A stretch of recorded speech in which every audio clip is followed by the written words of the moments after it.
final chapter of the 5-part Tales of Monkey Island episodic adventure. If you've been following the story, you know that Guybrush Threepwood is going through hell and back, literally. I'd like to thank Telltale Games for providing me with a copy to play through this past weekend, as it was just as much fun as the previous chapters. And finally, you get to see what becomes of our hero, his wife, the zombie pirate LeChuck, and all the rest of the Caribbean. So let's not waste any more time here. Here's a quick recap of the things you're going to see when you play through Tales of the Monkey Island: Rise of the Pirate God. An unholy matrimony. Wait, unholy what? Recall from the previous episode, Guybrush found Morgan Le Fay dead in the home of Marquis de Sage, and eventually was killed by LeChuck. Rise of the Pirate God opens with Guybrush digging himself out of his own grave, as a spirit in the crossroads of the underworld. With the help of a few of the dead roaming the underworld and a reunited Morgan Le Fay, Guybrush finds that to return to the world of the living, he's got to cast the spell that LeChuck used to do the same thing. Basically, you'll end up going back and forth between the crossroads and the living world several times, controlling a spirit, zombie, and the real-life form of yourself, as you track down and attempt to put an end to all of the madness, climaxing in a somewhat difficult battle with the zombie LeChuck. She and I need to have a little private talk. Wow!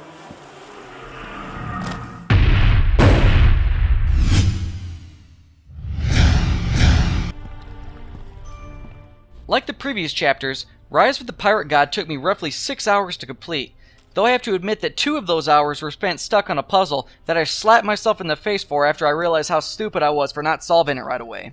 Don't see one of those every day. That said, the puzzle's difficulty level are perfect, and the built-in hint system is just vague enough to lead you in the right direction without giving away the answers when you're stuck. As far as the levels are concerned, you'll get to travel through a variety of places, both that you visited previously, as well as the crossroads of the underworld. Half alive.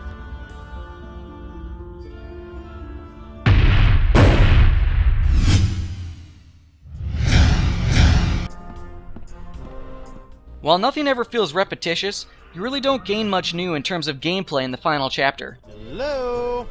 Anyone around? You will return to some previous gameplay mechanics like the scary pirate face game and traveling around with a world map. You also have to use your head during a sword fight to spot out the correct insults to a few pirates. That's probably because you always back down from a fight. Other than that, everything you've come to expect from the previous episodes are still intact. Unfortunately, there was one thing that kind of annoyed me in this chapter. You'll find that you have to run back and forth between the different areas of the living world and the crossroads quite often, and there's always a loading screen between the two, so as you try to solve a few of the puzzles, you'll be sitting and waiting a bunch. Mr. Winslow!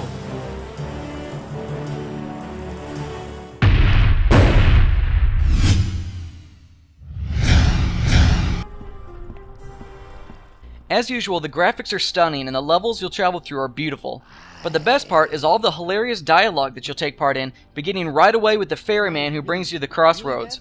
I was getting strange looks from across the room as I was laughing out loud playing through this. Completely dead. I'm not just mostly dead? okay, look. There's also a lot of returning characters, both dead and alive, that you get to deal with, and they're just as funny as they were in the previous episodes. I also greatly enjoyed the soundtrack throughout the entire series. It really brought me back to the days of playing the first Secret of Monkey Island at times, and its Caribbean essence just kept me in the mood to pillage, plunder, and search for booty.